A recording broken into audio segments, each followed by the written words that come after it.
Welcome to the chapter 18 of the discussion today, which is on assertive behavior and transactional analysis.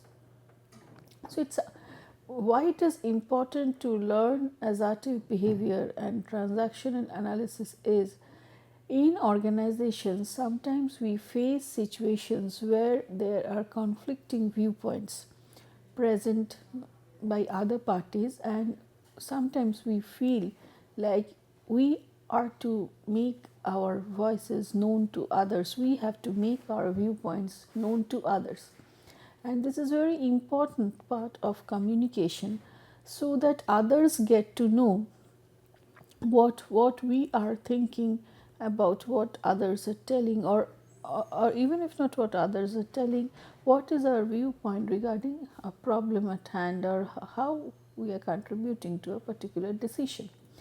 Now, when we are trying to communicate our views to others, specifically as a response to others' opinion about some of our work, or something that we may disagree to what others are telling, there are various ways of doing it.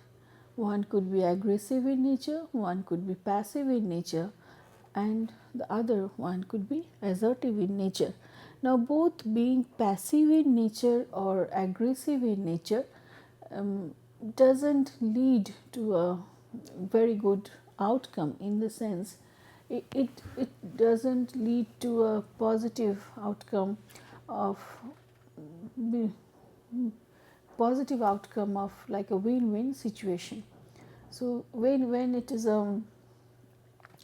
assertive, but when it is assertive in nature, both it is more of adult to adult communication, and without less of emotional coloring to it, which is there in aggressive behavior, and we get to know what are our exact viewpoints regarding the issues at hand. So, in this chapter, we are going to see what is assertive behavior and different types of transactional analysis. The objective of this chapter is to discuss what is assertive behavior, what is transactional analysis. Under it, there are structural analysis, descriptive model, what are the different kinds of transactions, phenomena of different transactions like strokes, life positions, scripts, games, and the diagnosis of transactional analysis. So, first we will start with the definition of assertive behavior and try to differentiate it from a passive behavior and aggressive behavior.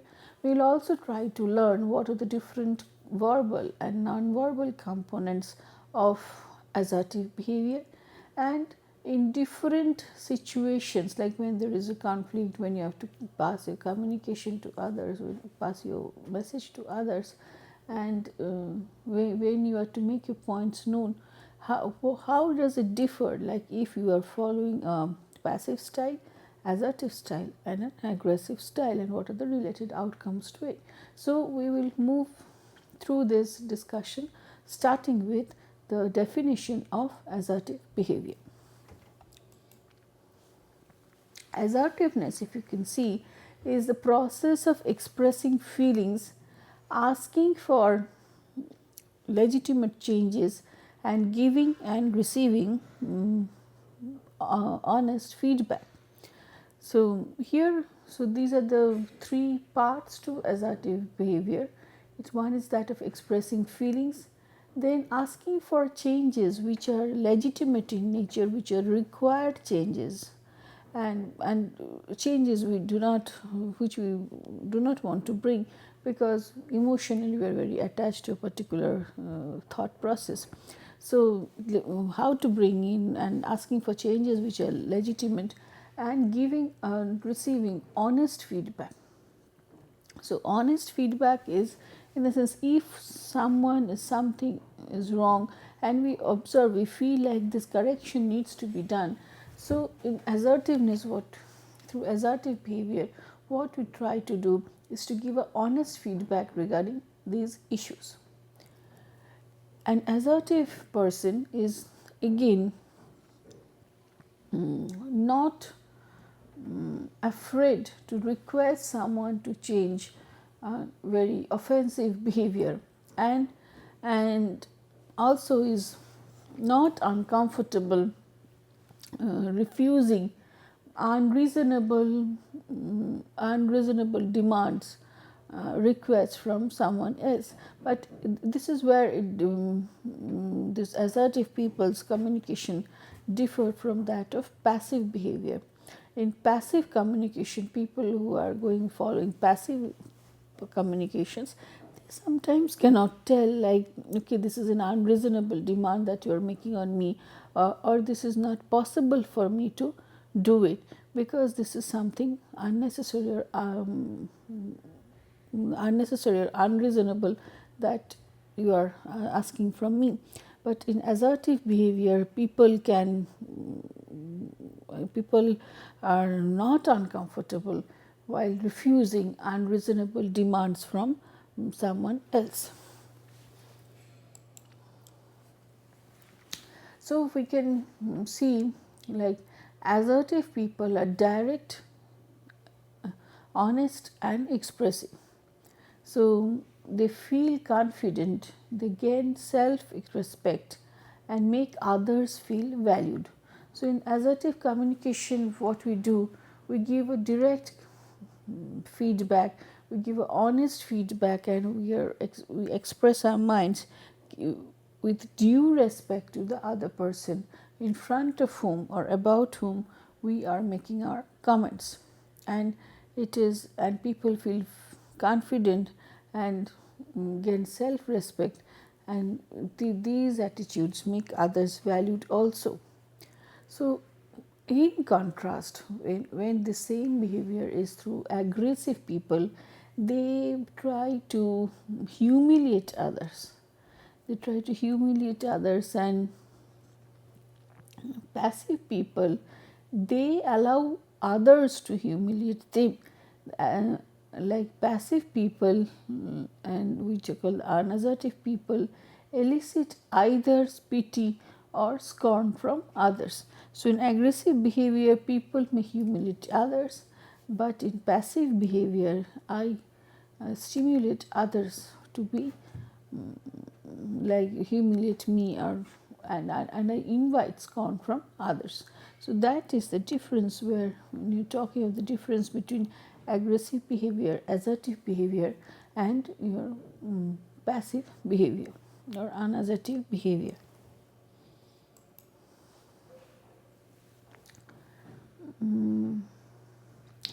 Being assertive in a situation, it involves 5 stages.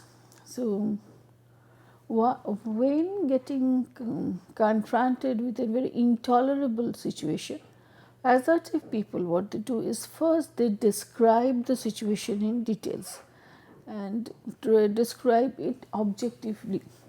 Then after objectively observing a particular situation, they try to express their emotional feelings and reactions to it.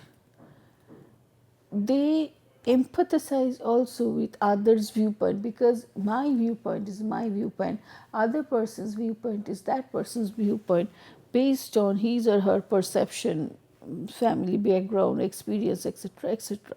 So what happens? In an assertive people, they will respect the other person's positions also. Then what may happen? They may suggest problem solving alternatives and indicate the consequences, both positive and negative, that are going to follow, like from the alternative suggested.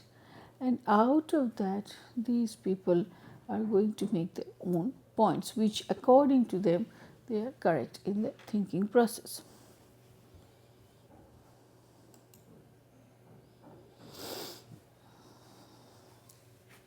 Verbal and non-verbal components of assertive behavior include, first is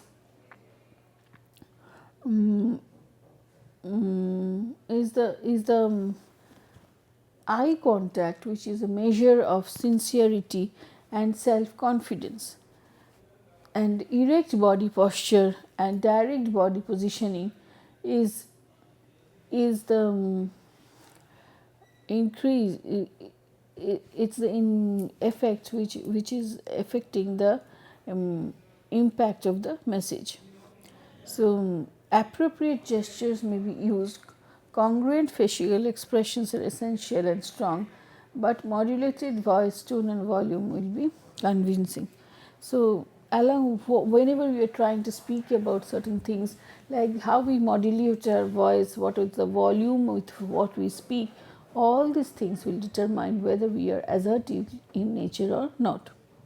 So, and the most important of it may be honest and spontaneous and forceful expression of the honest reaction. So, without like just thinking too much of what others may go to think, like if I give them a genuine feedback, that is where it's most spontaneous and forceful expression of an honest reaction to something.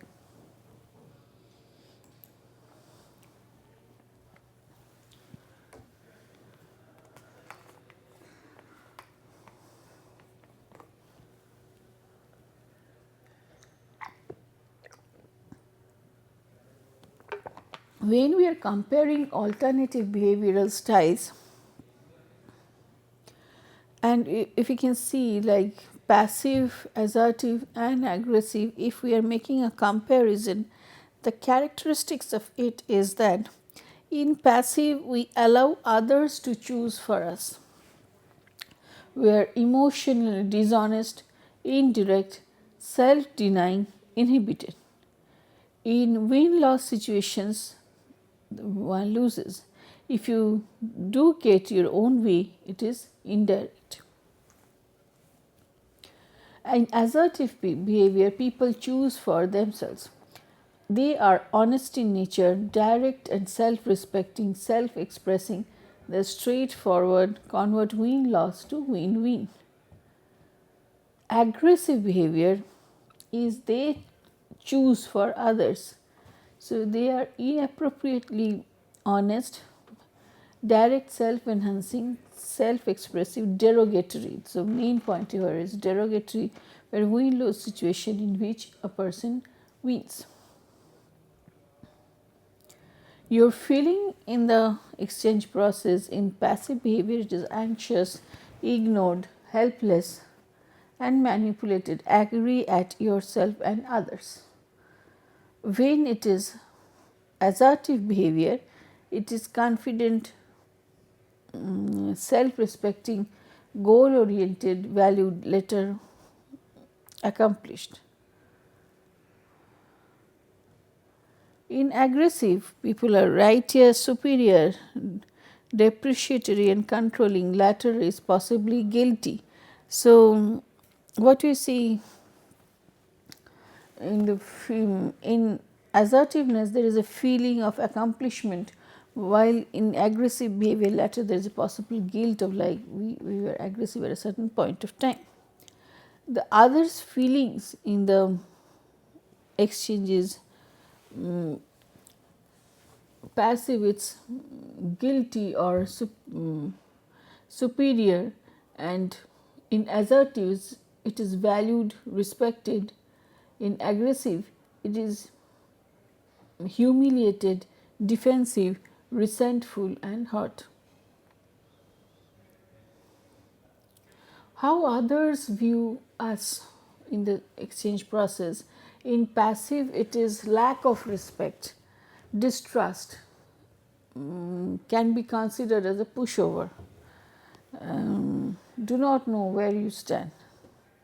In assertive it is more of respect, trust, know where you stand, and aggressive it is vengeful, angry, distrustful, fearful. Outcome of the whole thing is that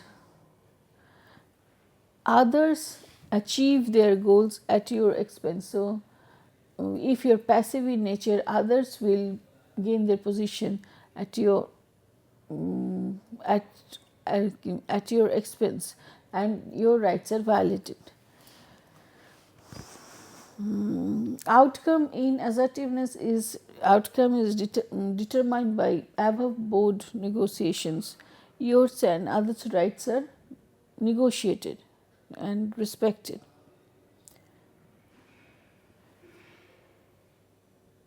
In aggressiveness, you achieve your goal at others' expenses.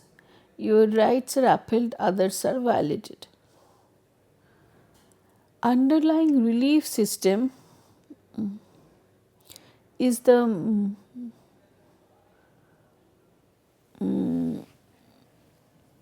what you feel like when you are going following these three stages or types. Like, I'll never make anyone uncomfortable or displeased except myself, is what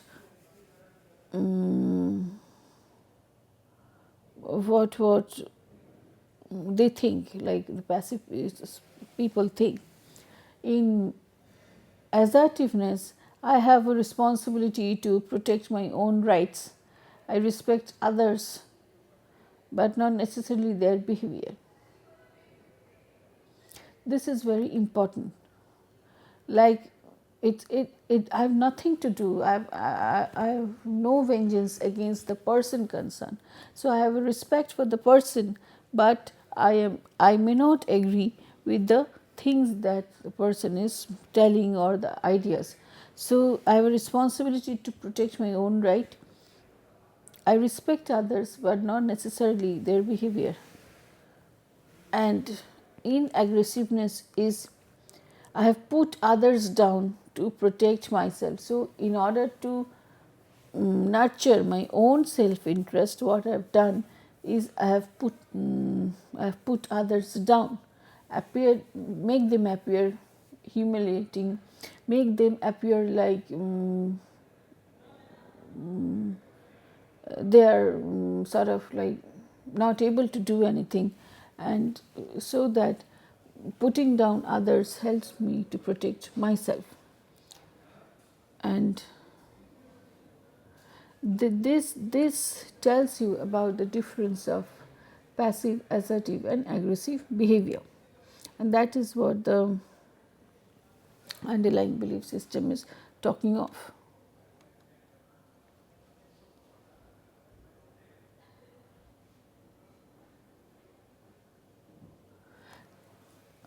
Now, their assertiveness is, people can be taught to be assertive, and there are certain skills of developing assertiveness. Now, here we'll try to focus. Into some of the systematic assertive skills, and first is that of called broken record, which is nothing but keep on repeating calm repetition of what you want to say, and that is done over and over again. So, and this is where you use the technique of persistence. This teaches you to use persistence without you having to rehearse arguments or angry feelings beforehand. So, what happens, like, you do not have to go for some manipulative verbal side traps, etc. But what you do is you make your points known repeatedly, calm repetition of whatever you want to say again and again. That is called a broken record. In fogging, what happens? It is a process of accepting or manipulative criticism very calmly by acknowledging the critic and then telling, like, probably there is some truth in what that person has said, but this is how the actual functioning is done. So, this is called like fogging. You tell that there is some truth in whatever points you are telling, but this is also the another way of seeing that thing. So, that is taken care of when you're talking of fogging, because people know like you are ready to receive criticism without becoming defensive or aggressive in nature.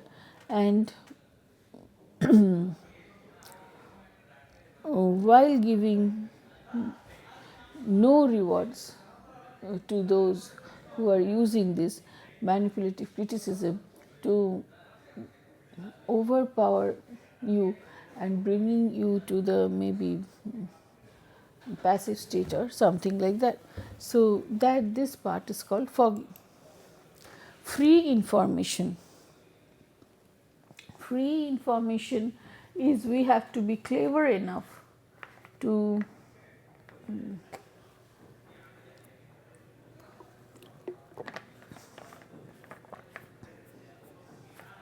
we should be clever enough to receive simple cues given by social partner in everyday conversation about himself or herself and what is important to him or her, and you have to catch this information when and catch this in free information, which is and make the discussion proceed in that way, feeling less shy in entering into conversation about a zone which could be very specific, private to that other person. So what we have to take care of the free information available, and then without feeling shy we have to proceed with that, because maybe the person who is giving this free information is keen on progressing with this discussion also. Negative assertion. Negative assertion is when you accept your errors and faults, but for that you do not require to apologize, and and what is done over here is we are ready to accept the constructive criticism about some of the negative qualities. So what happens over here is it allows people to look more comfortably into their own negatives and face the negatives properly and make corrective behavior, which will help them to develop as a person. So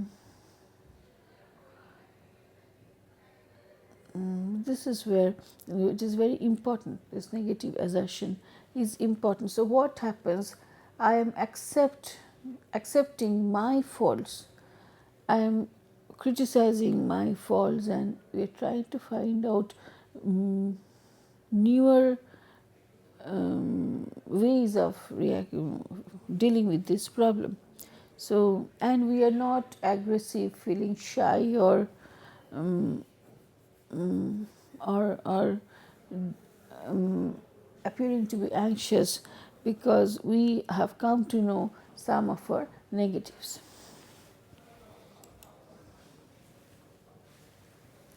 Assertiveness and effectiveness in interpersonal dynamics, that is what we were talking about at the start, like for different domains of work. How does it look like when we are talking of passive communication, when you are talking of assertive communication and aggressive communication? So the left hand side shows the various domains which are under discussion, and the right hand side shows you the different ways in how it's done and what are the possible outcomes. So when you're talking of conflict, so in passive what they do is avoid conflict, and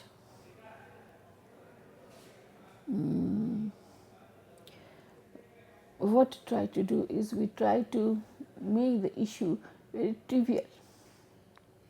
and they may think of, okay, it was not worth responding because the issue at hand was not that much important.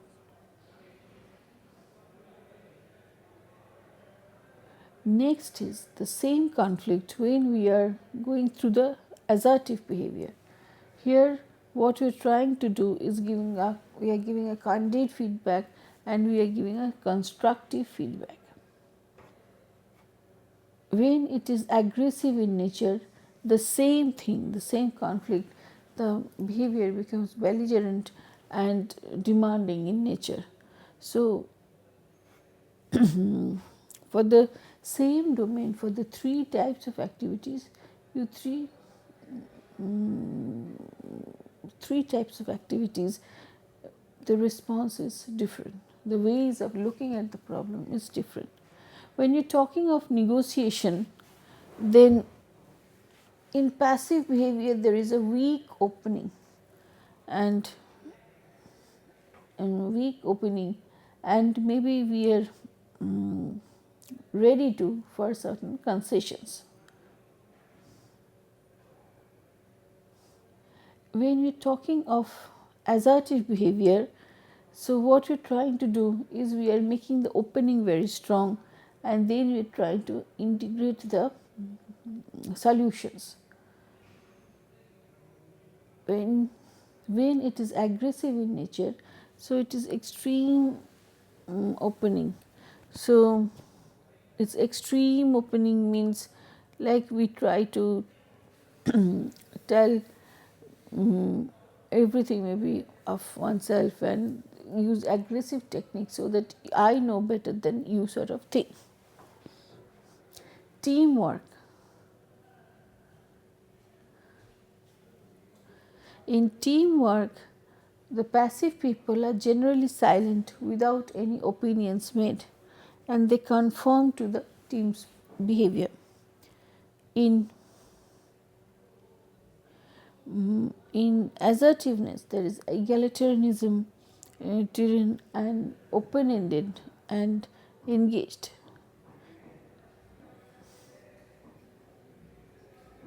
In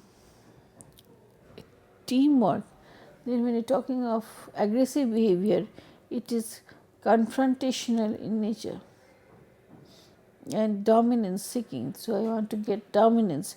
So you have to learn to listen to my viewpoints. These are the things when you're talking of teamwork. Applicant or the influence is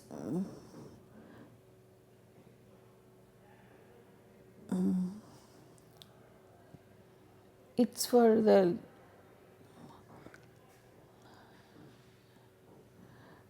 passive people, it's supplicant, it's appeasing in nature. For assertive, it is active, they are forthright in nature and they are persuasive in nature also. And for aggressive people, it is bullying and cajoling. Decision making, or the important things is decision making in passive case, it is equivocal, indecisive. So what happens? It's better not to differ, but it's easy to say the same thing at others are saying so that we can mix with the crowd. So equivocal and indecisive.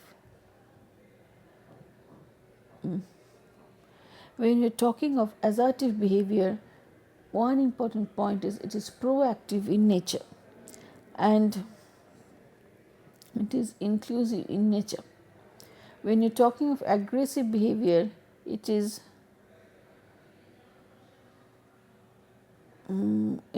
unilateral and it serves only oneself. It is self-serving in nature. These are some of the points along with the domains, like when you're talking of conflict, negotiation, teamwork, influence, decision making, these are the domains, and these on the right hand side, these are different styles of responding. And you find like the assertive behavior maybe is the more better way of responding than others.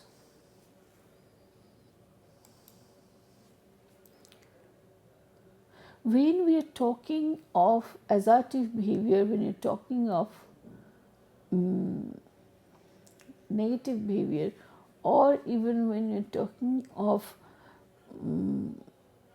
assertiveness, aggressiveness, whatever it is. So this is nothing but one-to-one communication, and this communication occurs in a much better way when one person responds appropriately to the other person. So what we are emphasizing in transactional analysis is social transactions between people when they are trying to respond to each other.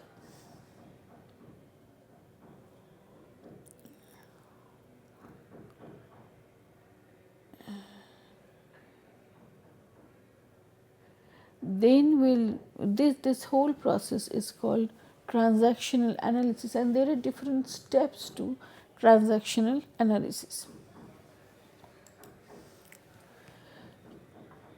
The different models, as we stated, as first is the structural ego state model. In it, it is thought like there are three ego states that that people generally have. One is the parent is a taught concept. What we have learnt, what others, the conscience tells us to do. So parent is a taught concept. Child is our felt concept, like how we feel about certain things. And adult is our thought concept, what we are thinking about certain things. So parent is taught, adult is thought, and child is felt concept.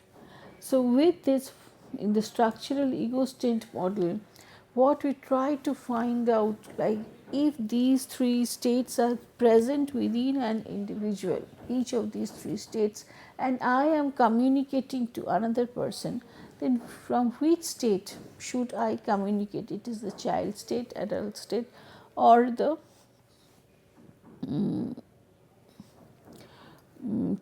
parent state. And if I am not able to map this state with these particular type in the other person, there is one like adult communicating to child, or child communicating to adult, parent communicating to child, and child communicating to parent, adult communicating to adult. If these things are not known, then we may face certain problems. So what you're trying to do over here is to study the details of who is the parent, who is the child, and we try to see like the interaction process. And there are certain subdivisions also. In parent, now the parent is divided into two major parts. The nurturing parent, first one is the nurturing parent, and the which is a parent which nurtures and the parent which spoils. And controlling is again structuring, positive, and critical, which is negative. So parent is divided into four parts now: nurturing and spoiling, structuring, and critical.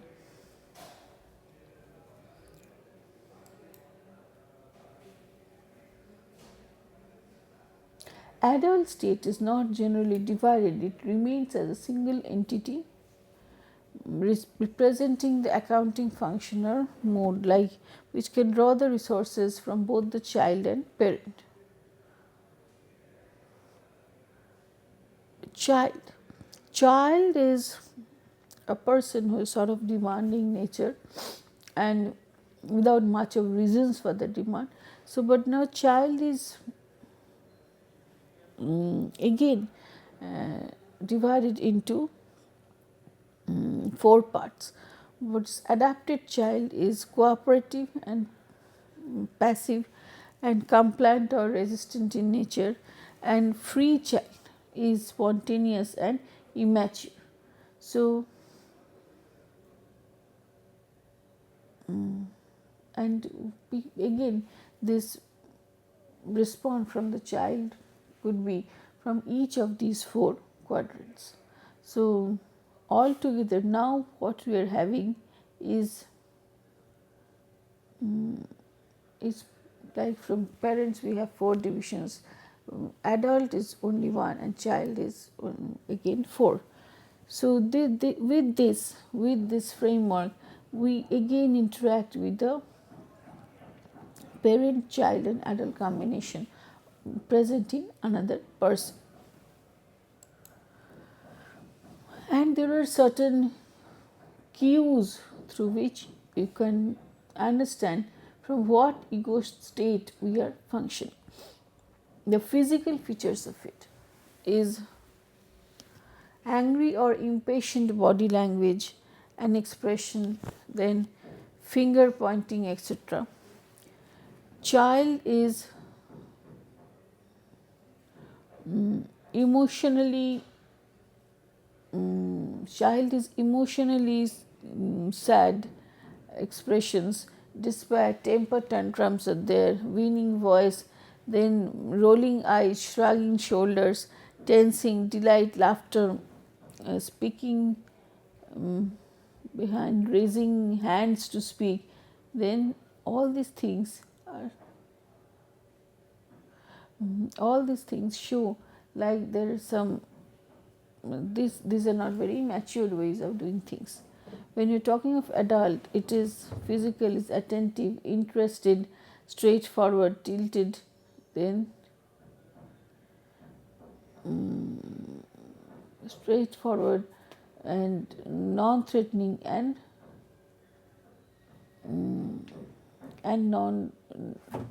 non-threatened. Verbal. In verbal, we use certain words which we can tell, if that is told number of times, we can tell from which ego state that the person is functioning. If it is from the parent state,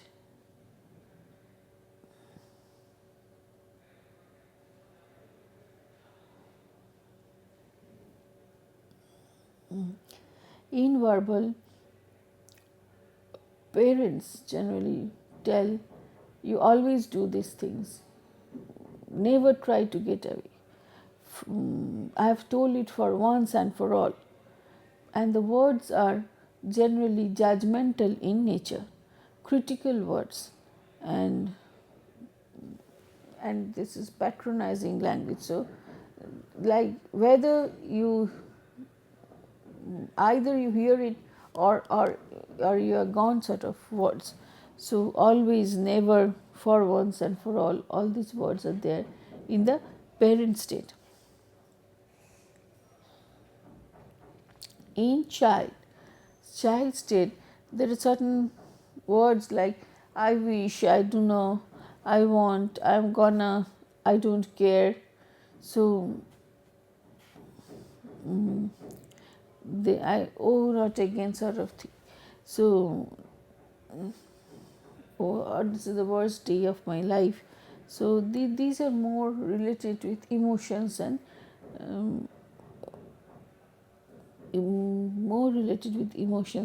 their ways of reacting to it.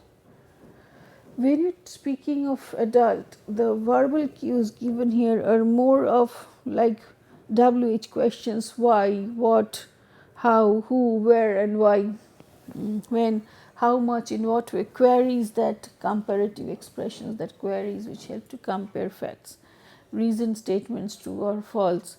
So, these are certain differences when we between like parent child and the adult, and when they are again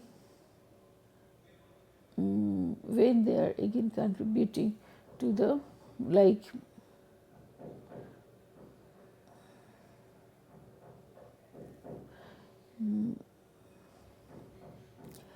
so yeah, when they're contributing towards like the communication.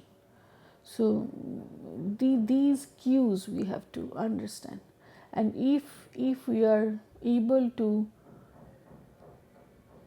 understand these cues present in other person's communication, we can start interacting from the proper state of mind. Like if someone is communicating from a parent state, then maybe responding in the child state will keep the communication going on. So these things, this chart may help us to know exactly what that state is the employee is communicating from.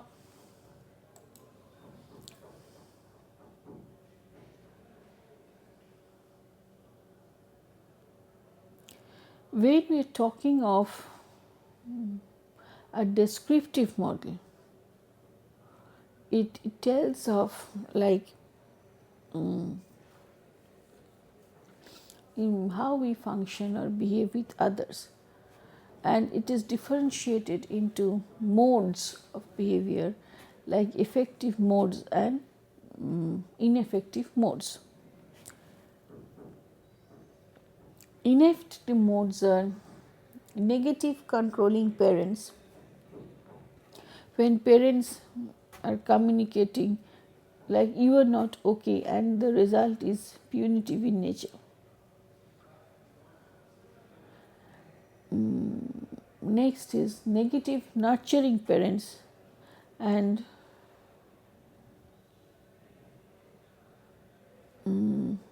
communicates again like you are not okay message.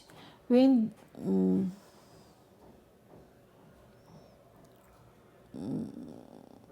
when in this state, the person will do things for others which they are capable of doing for themselves.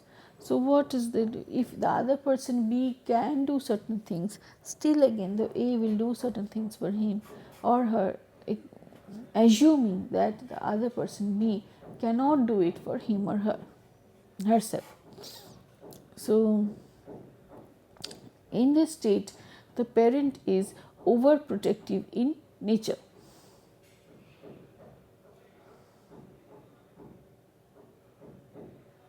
Next is negative adapted child. In negative adapted child, it gives the message, I am not okay. It gives the message like I am not okay, and the person over adapts to others and tends to experience such emotions as depression, unrealistic fear, etc. Negative free child is the person runs wild with no restriction or boundaries, and the express a feeling more of expression is you are not okay message.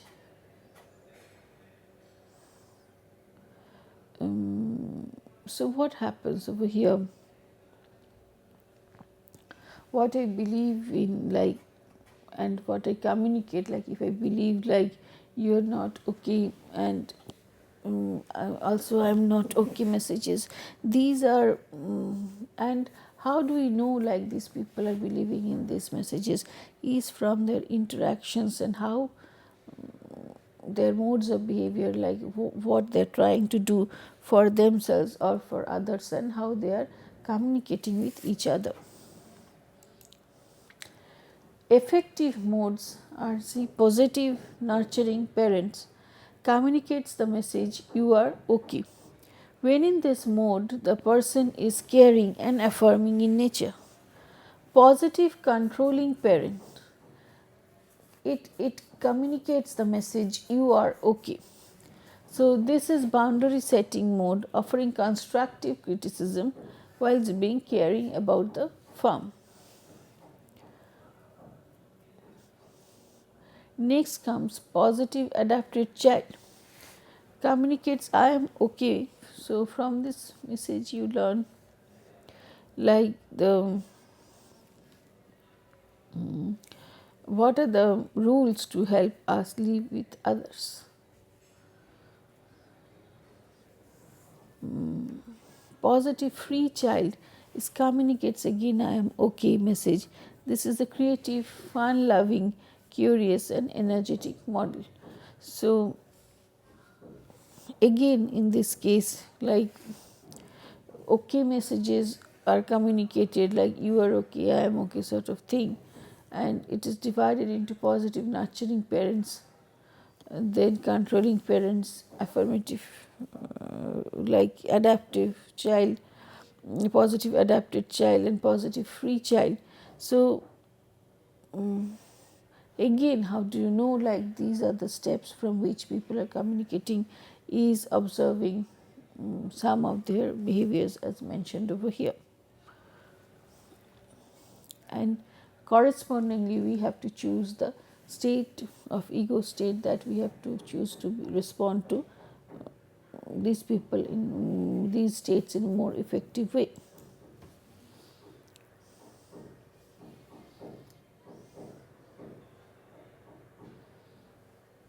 Accounting mode. In accounting mode, we are okay messages are communicated, and and it allows the adult to assess reality in here and now. When accounting mode is the executive position, it is possible to choose which is the other best possible mode to go for, in the effective mode to go for, because adult is there in the situation, so in the central to the situation. This is called the accounting mode. So accounting mode means like we are communicating from an adult state of mind.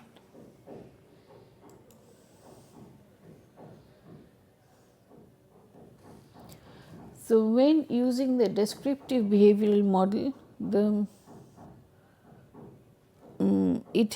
term accounting mode helps to separate it from from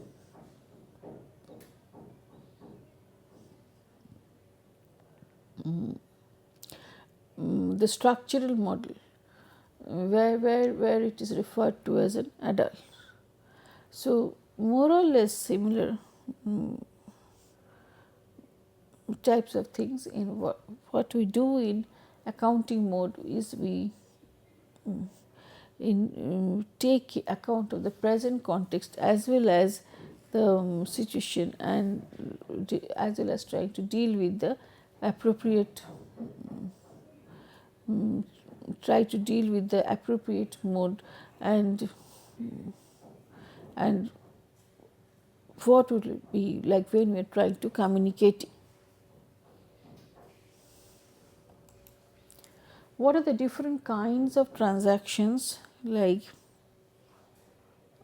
reciprocal or complementary transactions, cross transactions and covert transactions. And on the left you find the ego states addressed.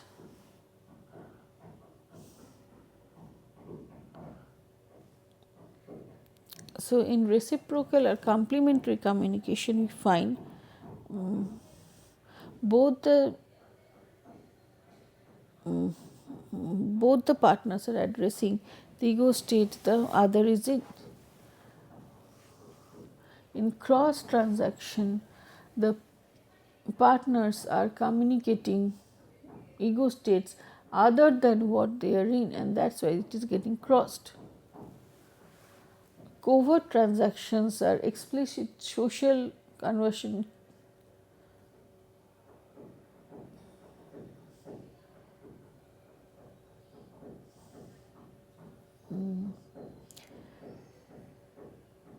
in covert behavior, like there are two types of talks going on. Like on the top people are telling on the like people are telling something, but inherently in the mind other thought processes going on. These are called implicit psychological transactions. So, and these explicit social transactions and implicit social transactions, they go hand in hand. When we are talking of strokes,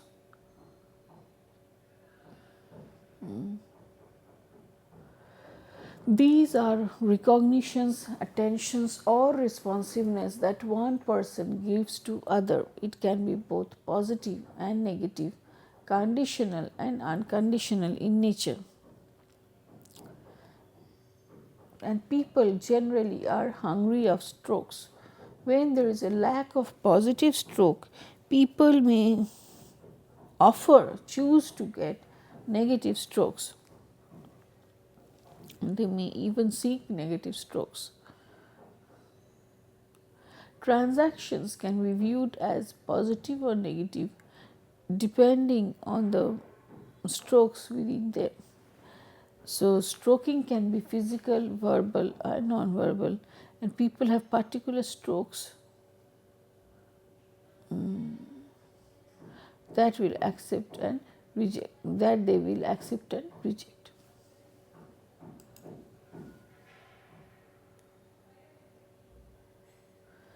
In transactional analysis, there are various points to it, and first is the script. So, script is the life plan made when we are growing up. It is directed to payoff. It is based on our early decisions about how do we decide about our life. So, script is reinforced by parents or other influential people in our life.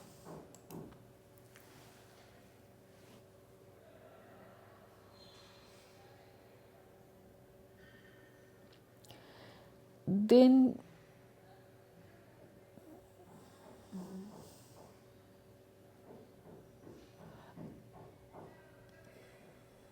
what are the important things in scripts are like if we have a script, like initial way of looking into our life plan, then what we try to do is redefine the reality and unconsciously redefine the reality, distorting the reality to make it more closer to our preferred ways of seeing things and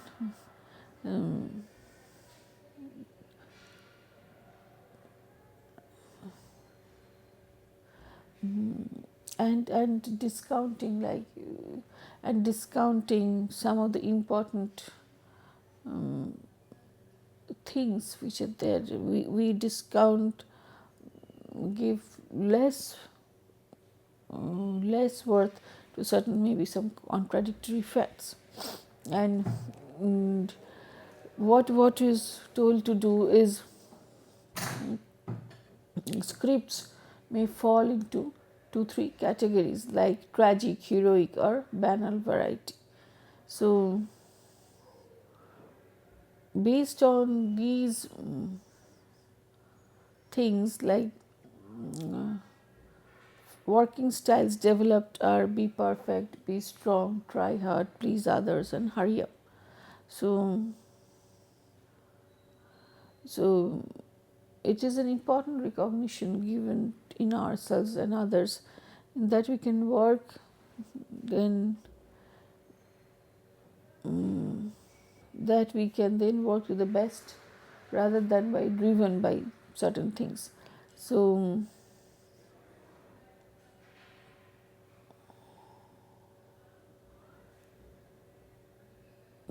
important parts of scripts like injunctions, drivers are important in deciding about the situations. And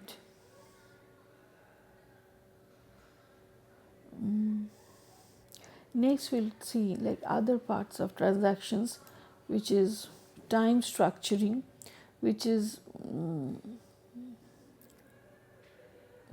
we structure time in various ways like rituals, pastime, activities, games, intimacy, and we have to obtain a balance between withdrawal, and we have to have a balance between these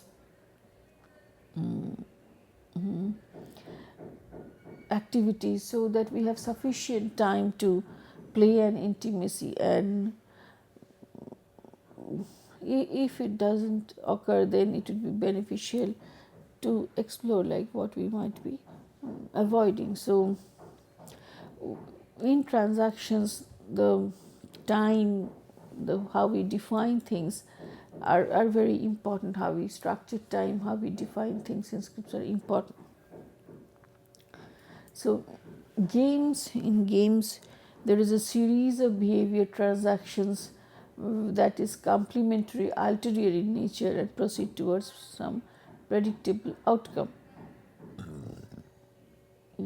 So each game has a payoff for those playing it.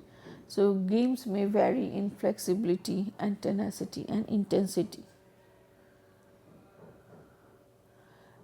Based on the degree of acceptability and potential harm from playing it, games can be divided into first degree, second degree, and third degree. So games can be also classified based on their roles, psychological paradigms, dynamics, and payoffs.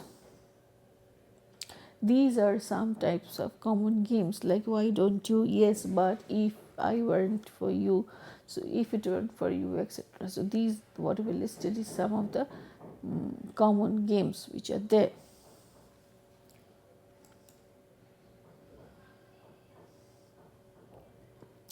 In every game there may be people play there are people who generally play three different roles of persecutor, victim, and rescuer. There can also be sudden switches in role when the victim becomes the rescuer or the rescuer becomes the persecutor.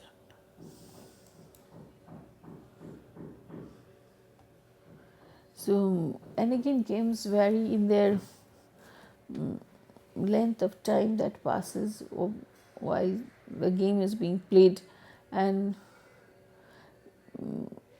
games people generally play to structure their time, to acquire strokes, to maintain the substitute feeling and the system of thinking, belief, and action that is going on. So, to confirm parental injunctions and further the life script. So, again, to prove one's life position. So, there could be various reasons why people play games.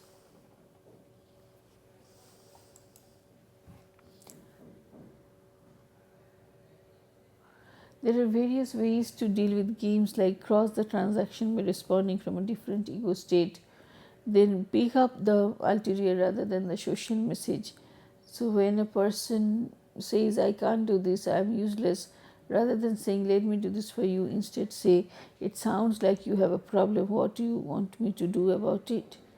So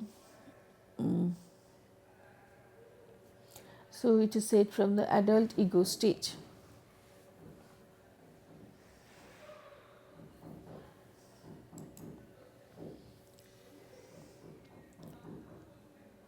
So the opening message of the game is always entails a discount. We have to detect discounts and identify game invitations and diffuse them with the options. So discount is what when we diffuse some aspect of the problem, ignore some aspect of the problem which will assist us in resolving it.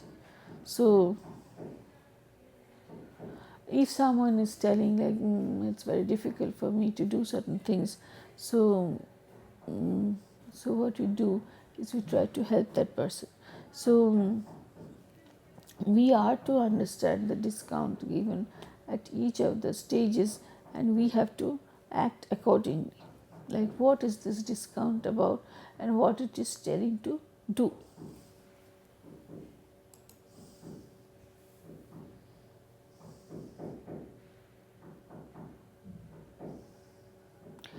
Replace the game strokes is loss of strokes may be threat to a survival. So what we do,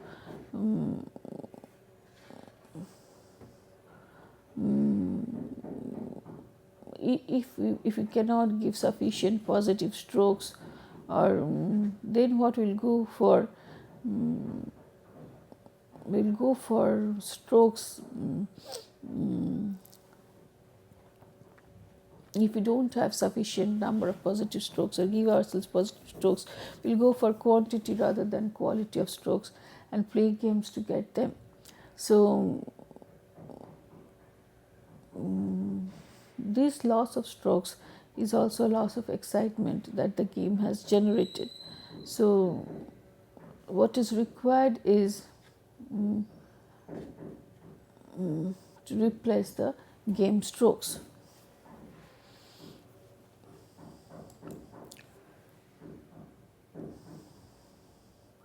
Then again apprehending about what is the role that the other person is trying to take.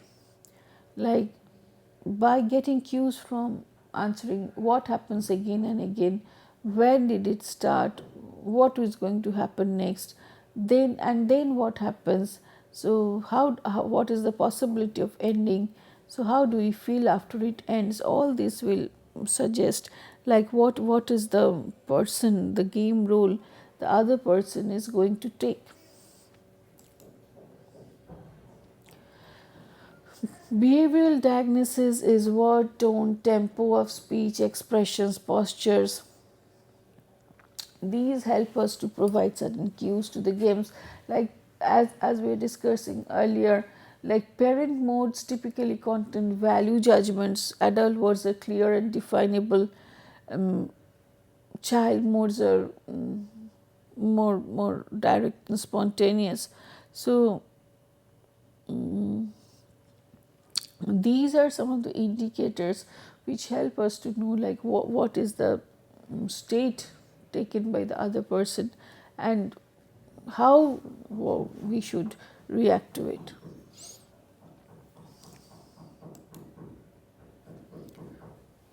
So social diagnosis is observing the kind of transaction the other person is having with others. So if a person you see is caretaking for other person, means maybe someone else like to whom this person is communicating could be in a child state, and though not in the adapted child mode. So so how we respond to others in many cases is dependent on how we see what is the state the other person is responding from. So that is called the social diagnosis.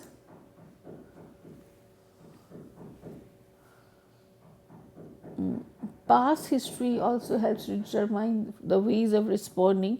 Like if we had feelings similar to those what we are expressing now, then as a child, then maybe we'll respond from a child state. Or if our mother talked in similar ways as a parent, now we try to behave in similar ways. So these are historical diagnoses. Phenomenological diagnosis, when we re-experience the past in the same way rather than just remembering about it, then this diagnosis is taken by self-examination. So if there is something accurate or inaccurate, the as the child ego state may not want the adult to know what is going on. We have certain questions following this chapter, which is regarding what is assertiveness, role of assertive behavior for developing employee and organizational effectiveness, transactional analysis, describe and compare, structural and descriptive model, what are the different kinds of transaction, discuss the different phenomena behind transaction strokes, live position scripts in games. But before concluding, we must say, like, these behaviors, assertive behavior, or when we're speaking of transactional analysis, these are to be practiced rather than being taught. And like it requires more of like a practical orientations, practical teaching, practical observations, seeing others behave, detecting the cues from others, and then only we will be able to know what is the state that the other person is functioning from, because sometimes there could be overlap of the states and persons, cues given, like if we are not very expert enough to detect the cues, because cues also come as a bundle of cues, and if you are not able to detect it, maybe you will not be finding out the proper way of interacting with the other person. Thank you.